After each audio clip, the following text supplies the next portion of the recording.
Madame, Monsieur, bonsoir et bienvenue dans Symbiose tous les vendredis, 17h sur Télécongo. Comme vous le savez, nous sommes à Pointe-Noire, à près de 510 km de Brazzaville. Ici à Pointe-Noire, comme nous, vous l'avez entendu, ici à Pointe-Noire, donc Africa Merci a accosté au port autonome. Africa Merci, ce bateau hôpital de l'ONG Merci Ships. Aujourd'hui, ce numéro spécial de Symbiose va nous permettre de découvrir le partenariat entre la Fondation Edith Lucy Bongo Ndimba et l'ONG Merci Ships. Cette émission spéciale va également nous permettre de connaître, de cerner tous les contours, j'allais dire, de ce vaste projet qui a permis à plusieurs familles, à plusieurs patients de retrouver le sourire. Ce projet qui a permis à plusieurs patients, à plusieurs familles de retrouver l'espoir. Nous allons le dire comme ça, mesdames et messieurs. En attendant le temps d'aller me changer rapidement, je vous laisse découvrir en images l'arrivée de ce bateau Merci Ships à Pointe-Noire il y a quelques mois de cela. A tout de suite. Il s'agit de Africa Merci, un gigantesque bateau de 16 500 tonnes composé d'une équipe de plus de 400 professionnels bénévoles de près de 40 pays. Arrivé le vendredi dernier au port autonome de Pointe-Noire et pour la première fois en Afrique centrale sous l'initiative du président de la République Denis Sassou Nguesso, Africa Merci offrira des soins médicaux spécialisés gratuitement aux Congolais. Dans ce bateau, les soins dispensés concerneront la chirurgie maxillofaciale, obstétricale, pédiatrique, ophtalmique, les soins dentaires et les soins de santé bucco-dentaire. Ce bateau hôpital qui a déjà fait ses preuves en Afrique de l'Ouest va partager sa riche et longue expérience avec les personnels de santé congolais retenus pour travailler à bord. Le maire de la ville de Pointe-Noire a exprimé la satisfaction des Pontenegrins. En se réjouissant d'être les premiers bénéficiaires, unis dans le même esprit, les populations de Pointe-Noire, par la voie souhaitent une très grande réussite de la campagne qui s'ouvre aujourd'hui dans ce majestueux navire pour le plus grand bénéfice de la population congolaise et le plus grand profit des personnels de santé qui trouvent ici l'heureuse occasion de confronter leur expérience à celle des professionnels de l'ONG Merci Ships. Ayant pour mission d'informer les populations de cette opportunité, la présidente de la Fondation Edith Lucy Bongo Ondimba souhaite le prolongement de cette opération de l'ONG américaine Merci Ships. Après quoi s'en est suivi la visite guidée de ce géant bateau. Le navire hôpital Africa Merci va passer 10 mois amarré au port autonome de Pointe-Noire pour offrir des soins gratuits aux Congolais. Voilà, mesdames et messieurs, après donc ce reportage que vous avez regardé tout à l'heure, toute une cérémonie grandiose, il faut le dire. Nous n'allons pas tergiverser sur les termes. Un immense bâtiment marin accosté ici à Pointe-Noire. Vous avez regardé tout ce qui a constitué l'arrivée de ce bateau. Et nous avons improvisé un plateau à bord de Africa Merci ici à Pointe-Noire pour traiter de cette question. Près d'une année pour le traitement des malades congolais, il faut le signifier, gratuitement. Sur ce plateau improvisé, j'ai donc Madame la Présidente de la Fondation Edith Lucy Bongo Ndimba, Madame Julienne Johnson, bonsoir. Monsieur Pierre Chris de l'ONG Merci Ships, bonsoir. Et le conseiller du chef de l'État chargé des questions de santé, j'espère que je l'ai bien dit, le docteur Marie-Franck Purins, bonsoir. Alors je vais commencer avec vous, Madame Julienne Johnson. Vous êtes donc la présidente de la FELBO. Je dirais en quelques mots, pouvez-vous nous présenter cette fondation? La fondation FELBO existe donc depuis bientôt 4 ans. L'enregistrement de la fondation s'est fait le 4 mars 2010 à Brazzaville, bien entendu, au niveau du ministère de l'Intérieur. La fondation FELBO a été une initiative quelques membres de la famille il est vrai que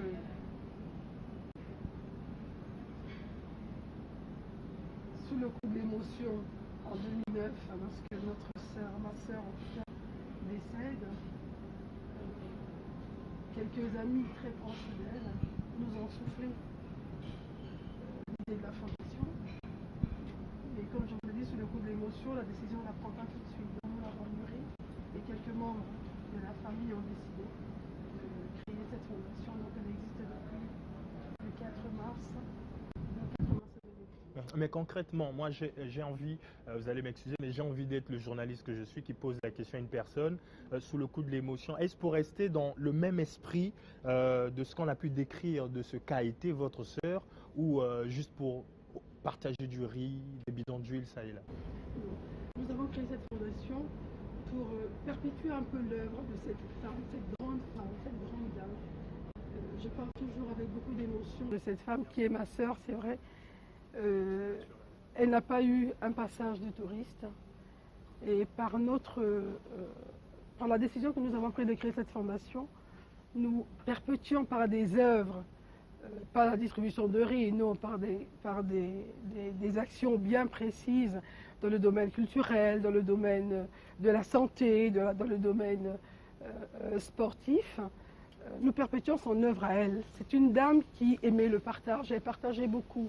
Elle ne gardait rien pour elle. Et vous pourrez même voir le slogan de la fondation, ce sont ces mots à elle. Nul n'a le droit d'être heureux tout seul. Et c'est l'une des raisons pour lesquelles nous avons créé cette fondation en famille, pour perpétuer l'œuvre qu'elle avait entamée pendant qu'elle était là. Alors, Madame Julienne Johnson, vous m'avez parlé de plusieurs domaines. Vous avez parlé du sport, vous avez parlé de la santé, de la culture. Mais s'il faut, de façon ramassée bien sûr, s'il faut citer quelques actions concrètes menées par la Fondation, qu'avez-vous fait sur le terrain? La Fondation est jeune. Nous n'avons que 4 ans. Mais depuis 2010, nous avons organisé plusieurs actions. En 2010, nous avons commencé par organiser la distribution de jouets à plus de 3000 orphelins à Brazzaville. Nous avons distribué des jouets encore aux enfants dans les hôpitaux à Brazzaville. Alors, ça, c'était la première année, c'était les premiers pas. Et en 2011, nous avons organisé le tournoi sportif, le tournoi qui porte son nom, donc Edith Lucie Bongo Ondimba.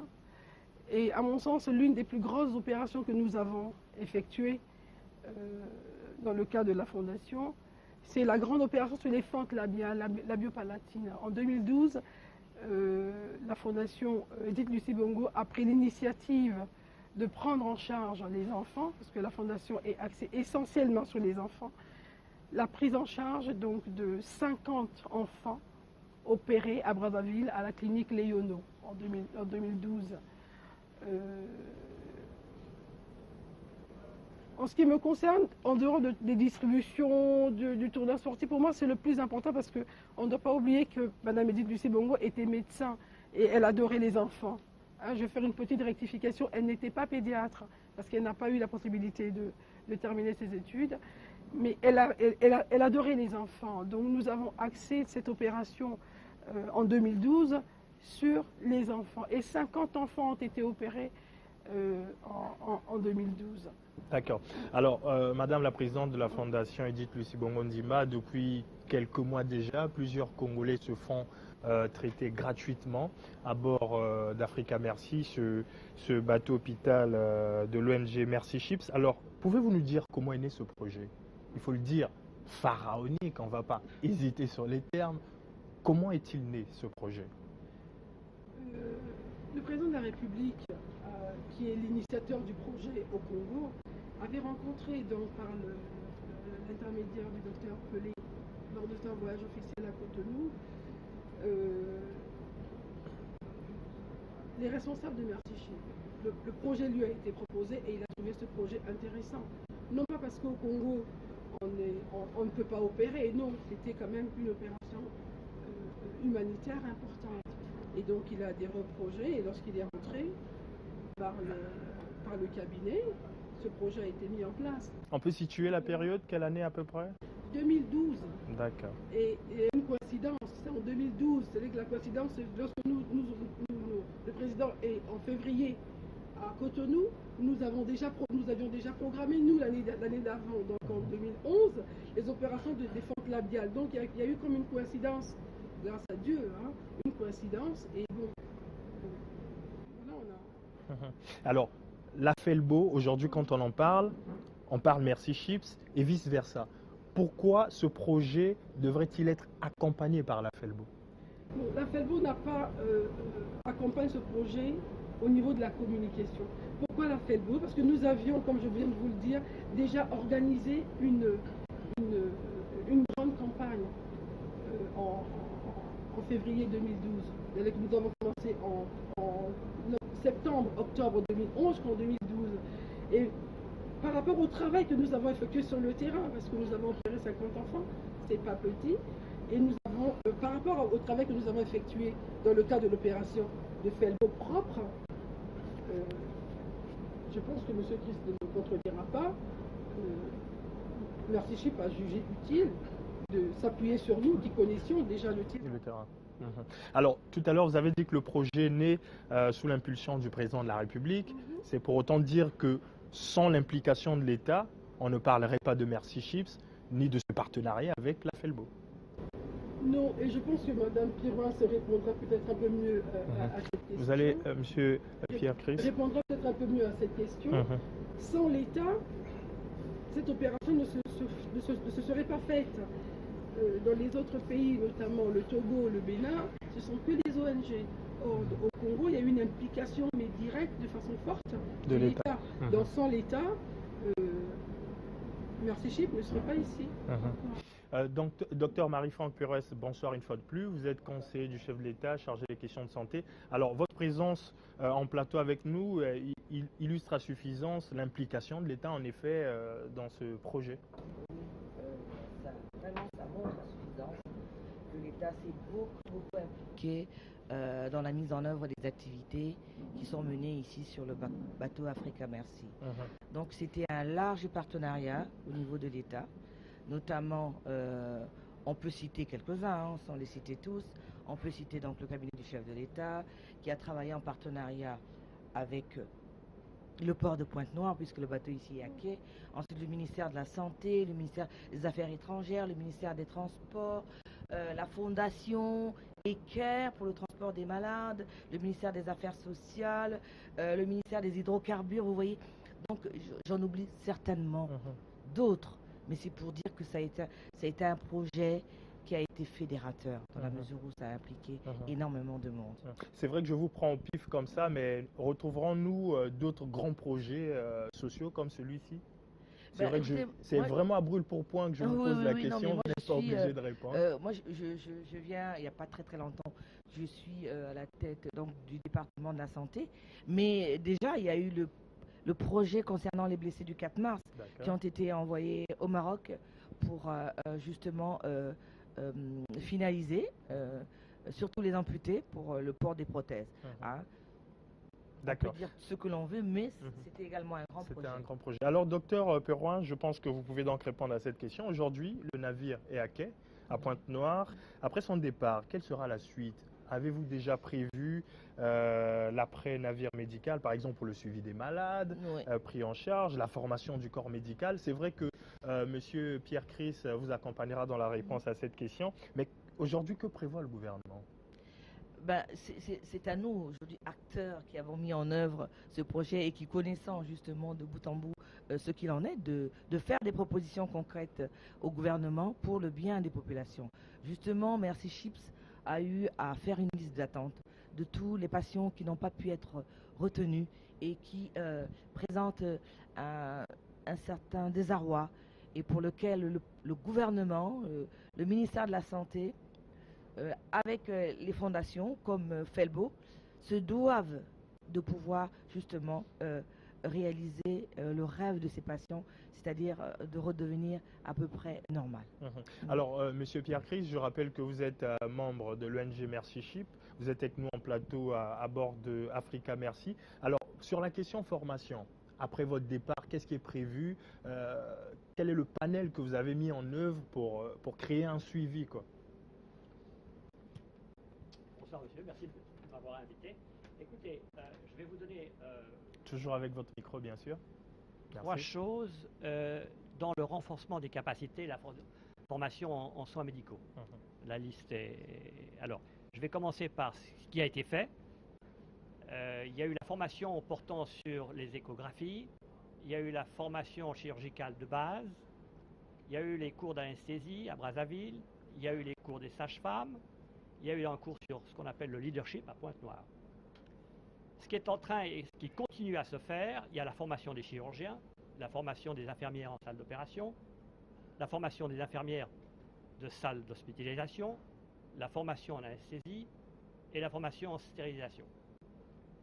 Ça continue. Et ensuite, ce qui va venir après le départ du bateau, notre départ est prévu début juin, il y a des cours de soins en traumatologie primaire, des cours d'anesthésie obstétrique, il y a des cours de lutte contre les infections, des cours de chirurgie cataracte, et puis il y a des cours de chirurgie. Ensuite, il y a ce qu'on appelle un cours de 21 semaines qui va débuter à Dolisie au mois d'août pour les techniciens en biomédical. Alors, ça, c'est les cours prévus après le départ du bateau. D'accord. Mais aujourd'hui, à mi-parcours, êtes-vous satisfait déjà du rendement? Est-ce qu'en face de vous, vous avez de la bonne réception? Oui, je crois. Par rapport à cette formation, il y a de l'engouement? Oui, c'est toujours dans les cours que nous avons, c'est très important. Oui, il y a beaucoup de participants de tout l'intérieur, de tout le pays. D'accord. Et pas seulement de Pointe-Noire, les gens viennent de la sous-région. Je dois rajouter aussi, nous avons un cours important à Dolisie. Nous avons mis en place un programme de formation de formateurs en agriculture. C'est la première nouvelle. Donc, en marge de la question médicale, il y a la question agricole. Pourquoi? Écoutez, au mois de février 2012, lors de la réunion de ce que j'appelle des chefs d'État africains, j'ai rencontré Monsieur le Président et qui a insisté pour que nous venions avec un programme important en agriculture.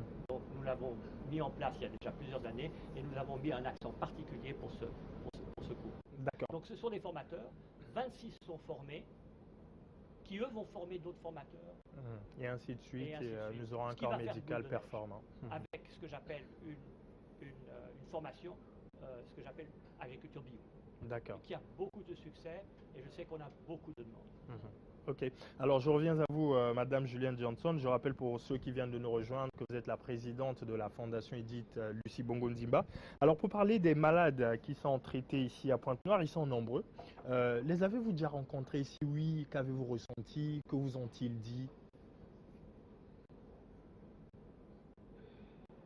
C'est vrai que ça ne fait pas toujours plaisir, mais c'est un privilège quand même d'être en contact avec ce monde. Oui, c'est un privilège, oui, parce que c'est ce que j'ai vu ce matin, parce que j'ai eu la chance, en tout cas, de visiter le bateau, de visiter les patients congolais, dont nos compatriotes qui ont été opérés ici. C'est assez extraordinaire de voir l'avant et l'après. Et ce que je retiens, moi, de ce que j'ai vu aujourd'hui, les patients déjà opérés, celui que j'ai vu dans la salle d'opération, je retiens beaucoup d'humilité des intervenants. Beaucoup d'humilité des intervenants. Et je lis dans le regard des patients beaucoup de reconnaissance. Il est vrai qu'il y a, comme a dit le docteur Piroise, il y a des déçus, parce que tout le monde n'a pas été forcément retenu. Mais j'ai lu dans le regard des personnes opérées, parce qu'il y en a qui sont opérées une fois, il y en a qui sont opérées, qui vont être opérées 5 fois. J'ai lu une forme de reconnaissance dans le regard de ces enfants, dans le regard de ces adultes, qui ne pouvaient plus vivre comme nous tous, hein, pour certains avec des pathologies très très lourdes, je ne sais pas si je suis capable de reprononcer les mots, les noms des pathologies, mais des pathologies très lourdes, invalidantes. Et dans le regard de ces gens, j'ai senti de la reconnaissance. Hein, de la reconnaissance. Et en ce qui concerne les médecins, les chirurgiens, notamment le docteur Gary, qui nous a reçus ce matin, beaucoup d'humilité dans l'œuvre accomplie. Voilà, c'est ce que j'ai ressenti moi, personnellement. Docteur Marie-France Pirouin, vous êtes du domaine, quand je dis domaine, vous êtes de la santé. On peut quand même parler de particularités par rapport à ce que vous avez vu à bord d'Africa Merci? Oh que oui, je suis médecin, mais j'avoue que ça fait 30 ans, en plus presque 30 ans que je suis médecin, mais je peux vous dire franchement qu'il y a des pathologies que je n'ai jamais vues et pour lesquelles Merci Chips a apporté enfin une solution, donc c'est-à-dire une résurrection. À la limite, je peux prononcer ce mot pour ces patients, parce que quand on la société les a rejetés pendant plusieurs années, par exemple, ou les Je ne sais pas, parce qu'elles sont accompagnées. Ces personnes-là, elles ont un accompagnant, leur maman, leurs parents, leur père. Donc je pense que si elles ont vécu jusqu'à présent, c'est parce qu'il y avait un soutien familial et tout ça. Mais ces interventions au niveau de l'Africa Merci, ça a changé radicalement leur vie et ça va changer radicalement leur vie, parce que c'est autre chose. Et ensuite de voir tout ce monde qui apporte ce soutien, cet engagement, cette humilité, il n'y a rien de tel. C'est formidable. C'est formidable, okay. Honnêtement. Alors nous allons reparler du bateau, Monsieur Pierre Chris. Alors en amont, le bateau est-il déjà un bateau hôpital ou un bateau qui servait à autre chose et qui a reçu, je dirais, une opération de lifting? Le bateau a été acheté par une dame écossaise en 2000. C'était un ferry, un ancien ferry qui faisait les îles des va-et-vient au Danemark. Ce ferry a été transformé en bateau hôpital et a fait son premier voyage inaugural en 2007 au Libéria. Au Libéria. Alors, combien de chirurgiens à bord et pour combien de travailleurs? Alors, aujourd'hui nous sommes 413 à bord. Et sur ces 413, nous avons 200 personnes qui travaillent dans le département hôpital. On nous dit qu'il y a plusieurs familles à bord qui y habitent, il y a des enfants qui vont à l'école. Comment gérez-vous tout cela? On se dit c'est un bateau. Nous allons avoir environ 1200 personnes qui vont venir en République du Congo. Donc 413 personnes à bord, 26 familles. Nous avons 55 enfants actuellement. On a une école, on a 7 professeurs. On a actuellement 6 bébés. Ils vont certainement faire leur vie à bord. À 18 ans, ils doivent malheureusement partir, mais quand ils auront leur bac, ils vont continuer leurs études, en tout cas certains. Et puis, donc il y a un va-et-vient. Je vous prends des exemples. Il y a des chirurgiens qui travaillent, qui ne peuvent pas prendre plus que 2 ou 3 semaines de vacances. Alors ils viennent 3 semaines, partent, et ensuite ils sont remplacés par d'autres. Et ça, c'est le cas des infirmières, c'est le cas on a 40 nationalités à bord, mais on a aussi 40 différents corps de métier, parce qu'on a des électriciens, des maçons, et puis aussi on a 200 ce qu'on appelle congolais qui viennent le matin, qui travaillent dans tous les départements, chirurgie, infirmières, mécaniciens, parce qu'on a 30 voitures qui vont circuler dans le pays.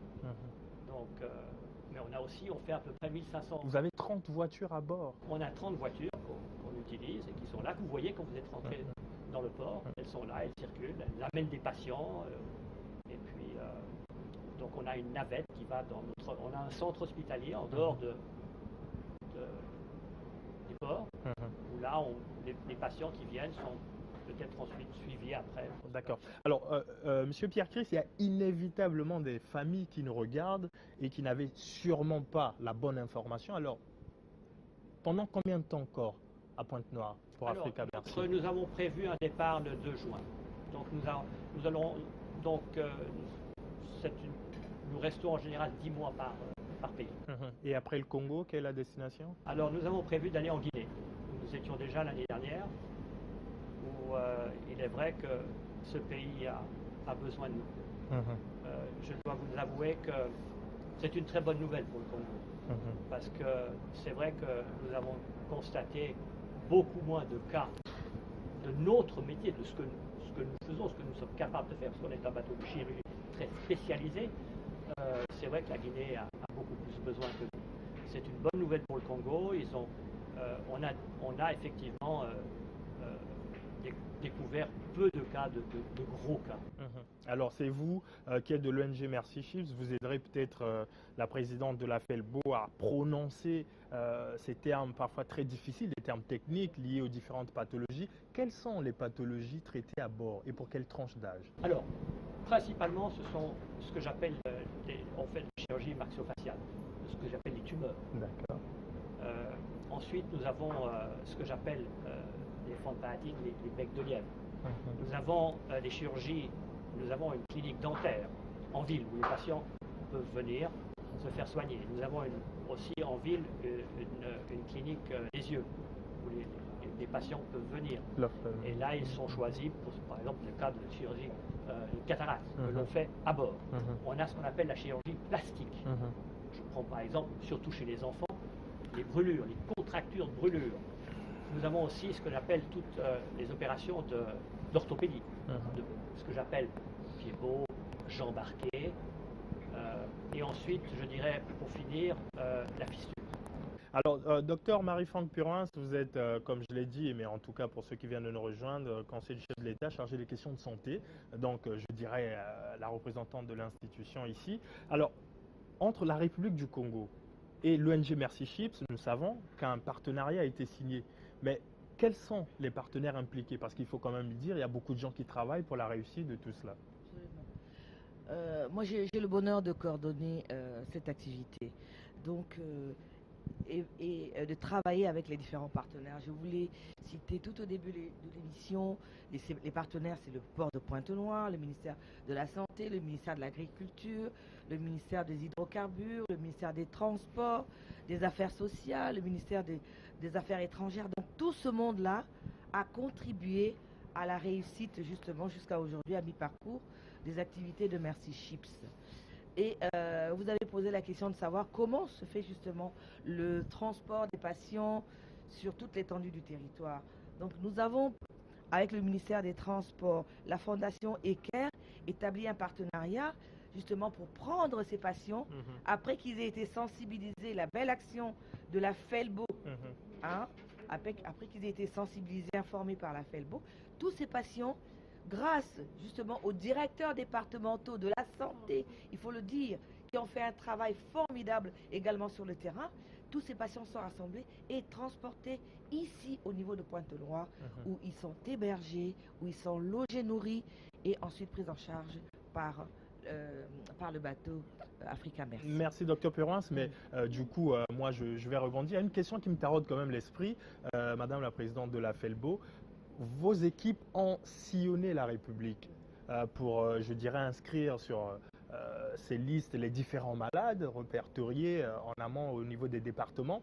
Mais on nous fait savoir qu'il y a quand même des mécontentements. En amont, le projet est si bien préparé, si bien conduit, on se dit, si mécontentement il y a, pourquoi? Je vais revenir un peu sur... oui. Voilà, je vais revenir.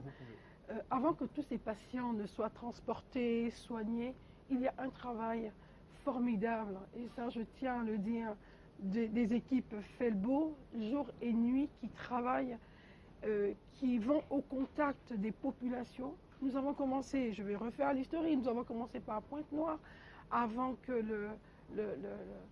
les premières sélections ne se fassent. C'était l'une des plus grandes d'ailleurs, le 28 août 2013.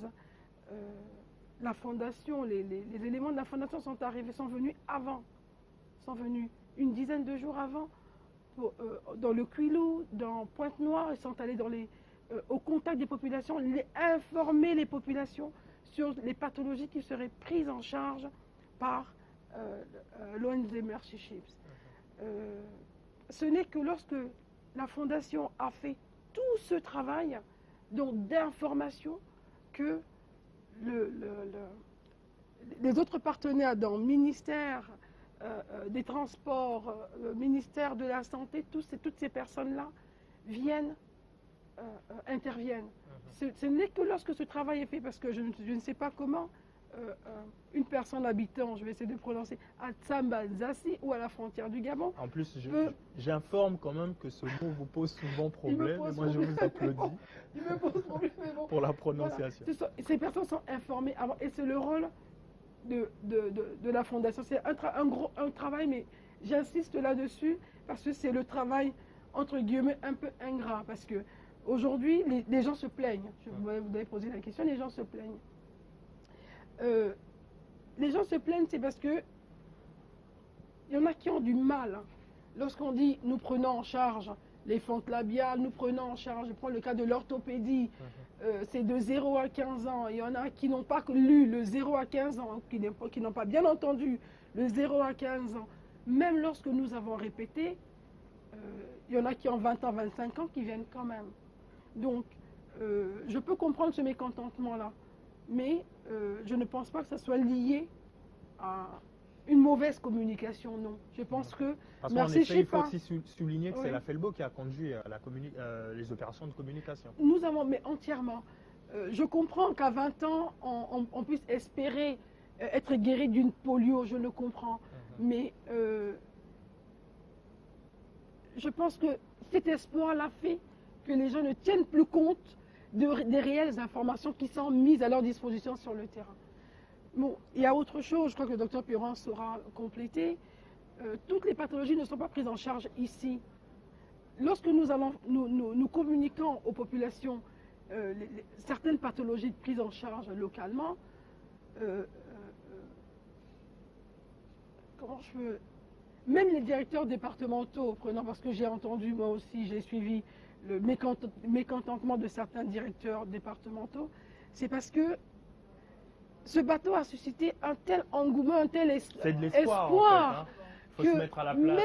Je comprends, même les pathologies qui ne sont pas prises en charge, tout le monde vient. C'est la manne céleste, c'est la baguette magique. Voilà, tout le monde vient parce qu'on se dit, on ne sait jamais. Parce que ce matin encore, j'ai posé la question aux patients pris en charge, d'où venaient-ils?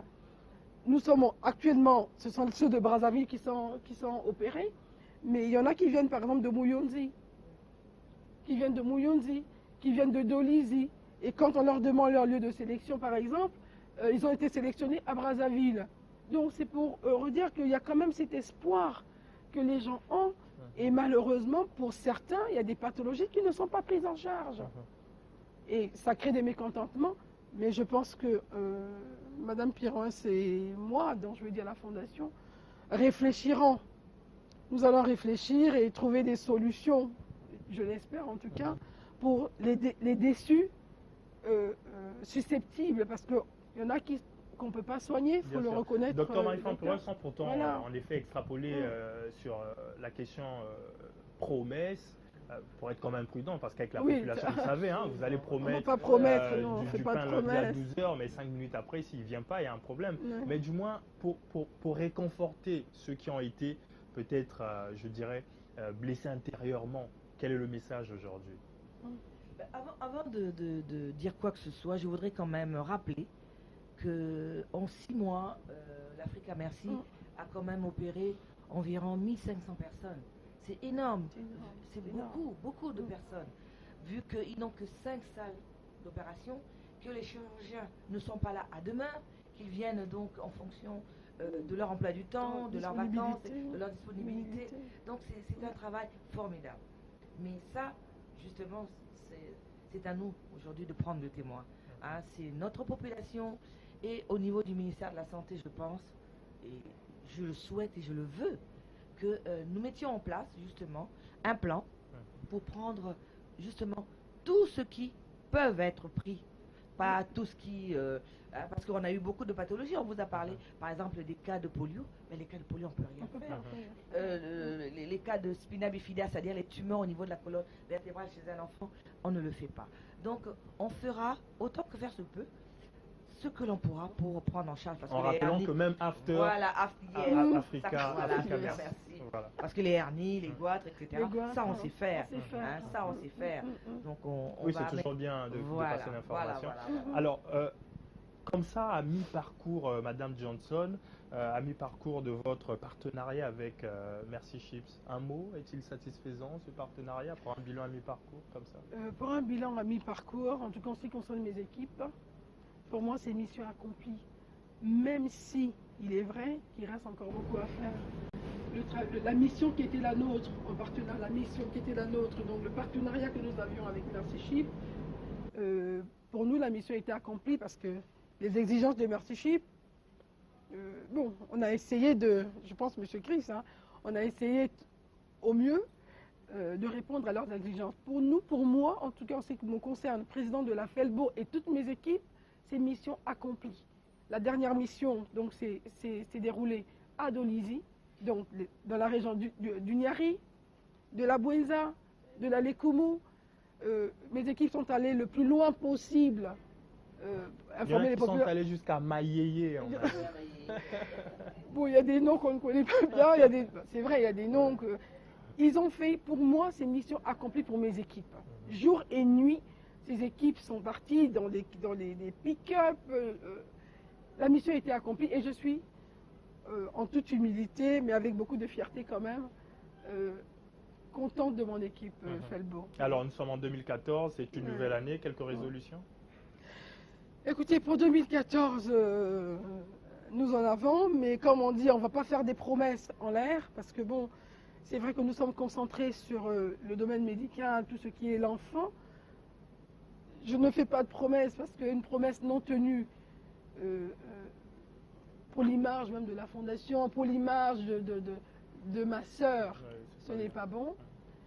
Mais ce que je sais, c'est qu'en 2014, nous maintenons donc notre cap. Bon, on a notre tournoi omnisport, ça c'est certain. Mais pour les autres choses qui nous tiennent à cœur, je discuterai longtemps et longuement avec Madame Piroise pour ne pas que le départ de Mercy Africa soit une rupture totale. Non. Mais je ne veux pas prendre d'engagement à chaud. À chaud, exactement. Je veux prendre le temps de la réflexion parce que il faut prendre le temps de la réflexion. Il ne faut pas prendre des décisions sous le coup de l'émotion. Parce que j'étais en bas, j'ai assisté à une opération, donc tout de suite on a envie de faire, on a envie de donner. Mais il y a la réalité qui vous rattrape parfois. La réalité peut nous rattraper, mais je pense que nous sommes fortes, je crois. Hein. Je pense que c'est faisable. C'est faisable. Je voudrais ici, je me permets en tout cas de citer le nom d'un chirurgien, parce que le docteur Gary a prononcé son nom plusieurs fois. C'est le docteur Itouan, qui est un brillant chirurgien, et je pense que on s'appuiera aussi sur lui, le docteur Itouan, pour ne pas rompre. Qui a bénéficié de l'expertise de ses collègues de l'ONG. Et qui a échangé, parce que le docteur Gary l'a bien dit, s'il a apporté des choses au docteur Itouan, le docteur Itouan lui en a aussi apporté beaucoup. C'est vraiment avec beaucoup d'humilité. Hein. Beaucoup, bien sûr, avec beaucoup d'humilité. Donc on s'appuiera sûrement et certainement sur le docteur Itouan pour que cet espoir-là ne soit pas... Alors, docteur Marie-France Piroise, ça va être aussi un mot de fin, peut-être une dernière inspiration pour vous, par rapport à tout ce que nous nous sommes dit? Oui, disons que cette mission nous a permis justement de voir les failles qui existent peut-être dans le système de santé. C'est une remise en question et ça nous permet justement de voir l'avenir avec beaucoup plus de sérénité. Beaucoup plus de confiance, non seulement en termes de ce que nous avons appris, que nous pourrons appliquer, mais en termes des partenariats que nous avons mis en place, notamment avec Mercy Ships, parce que ça va rester, et ensuite avec la fondation FELBO, qui a fait un travail extraordinaire. Donc, l'un dans l'autre, lorsque nous conjuguons tous ces bienfaits, nous pensons que l'avenir peut être vu avec beaucoup plus de sérénité, comme je l'ai dit tantôt. Alors, Monsieur Pierre Chris, vous êtes de l'ONG Mercy Ships. En étant à votre place, qu'est-ce qu'on ressent après avoir été en contact avec toutes ces populations? Que ressentez-vous aujourd'hui? Écoutez, vous savez, il y a tellement d'histoires, parce que chaque patient a une histoire, n'est-ce pas? Quand un enfant vient sur le bateau et qui n'a jamais vu sa maman, après quelques minutes d'une opération de cataracte, on lui enlève son pansement le lendemain matin. Et quand un enfant, pour la première fois, voit sa maman, c'est une émotion. Quand une femme qui n'a jamais pu être touchée pendant des années, parce qu'elle a une énorme tumeur, et quand cette femme, tout d'un coup, voit il y a une infirmière du bateau qui la prend dans les bras, elle est émue. Mais c'est cette transformation, donner la dignité aux patients. Et c'est ça, c'est pour ça qu'on fait ça. Et c'est une grande joie. Et tout le monde a le droit à cette dignité. Donc c'est ça, le bonheur de travailler pour Mercy Ship. Mais pourquoi on fait ça? C'est ça. C'est une joie énorme. Une joie énorme. Et chaque patient est une histoire. Chaque patient est une histoire. Et c'est surtout aussi la joie de voir aussi quand un enfant rentre dans son village. La transformation. Et il change aussi beaucoup de gens dans le village. Parce que malheureusement, il y a certaines personnes dans les villages qui disent mais cet enfant, il ne sert à rien. Et en fait, quand il revient, même un bec de lièvre, parce que souvent à l'école, il est rejeté. Bien sûr. Partout la société. Et c'est ça la beauté de notre travail. Merci. Et c'est ce qu'on peut peut-être apporter ici. Merci. Alors, une fois de plus, Madame Julienne Johnson, l'honneur vous échoit de nous dire ce mot de fin. Le mot de fin, c'est merci. C'est merci. Je tiens à remercier le président de la République parce que c'est son initiative. Nous ne sommes que des exécutantes, quelque part, de l'initiative qu'il a prise. Merci pour tous les patients qui ont été opérés ici.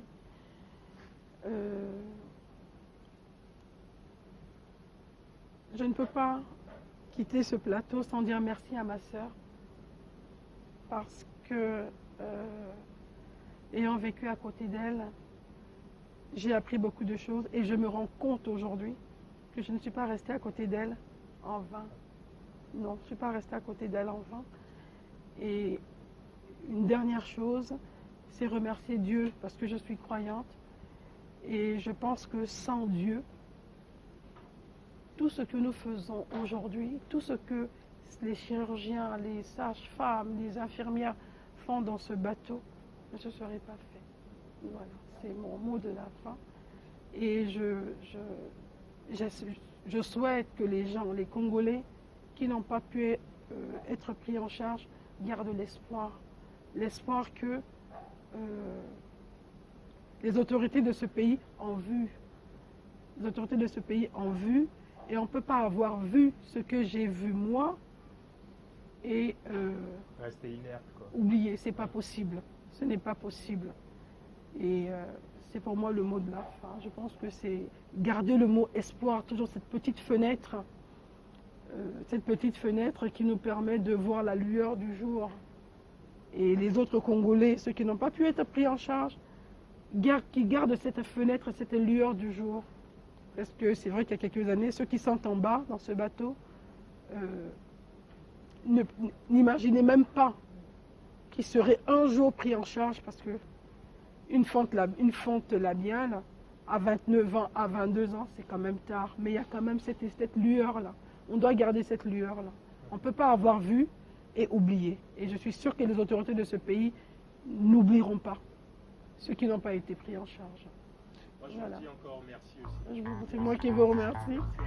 C'est moi qui vous remercie.